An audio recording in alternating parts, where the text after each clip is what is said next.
says, what is their faith? What is their people? What ummah?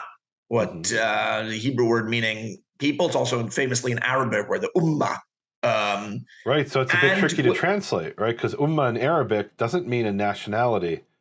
But it means a people. Like, what is it's not necessarily ethnically transmitted from parent to children, but it is a very similar concept. That's really interesting. I want to dwell on this for a second. So we have this idea in let's say in American culture of how nationalism is evil, right? Nationalism is conflated with with Nazis, right? Ethnic nationalism. I mean, the Nazis were nationalists. They certainly were. Absolutely. So what they tend to do is conflate ethnic nationalism with the Nazis because the Nazis were ethnic nationalists. At the same time, we have these other concepts in Hebrew and in Arabic which aren't ethnic nationalities, and those aren't even recognized. Right? What do you mean they're not recognized? Like, people don't know about them. People don't know what an ummah is.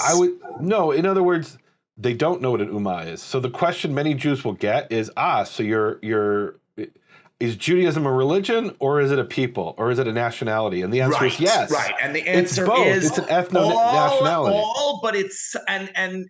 But they're not really but they're not separate.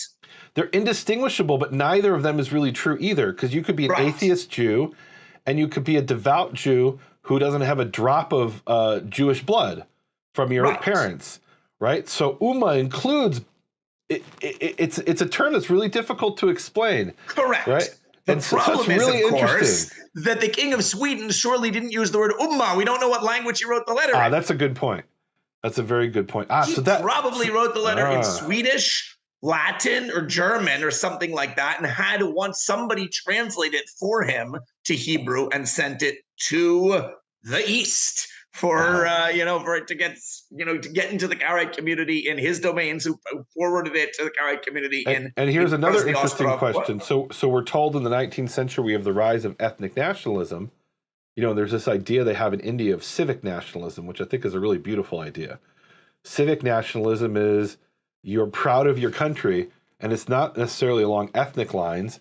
It's along, this is the country I'm loyal to, I was born in, that takes care of me. Which was a concept that did not exist at the time. As we say, the country, you're asking me, was this Poland, was this Ukraine?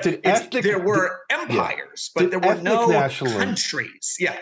Did ethnic nationalism exist at that time? That's the question. What do you mean? How are you defining ethnic nationalism? In other words, there's this narrative that I was told in history, that in the 19th century we have the rise of ethnic nationalism, where all of a sudden the Greeks say, hey, we're Greek, we should have our own country. The idea of having your own country. We should have our own country. Did the idea exist in the beginning of the 18th century? I don't think so. Yeah. Or if it did, it certainly didn't.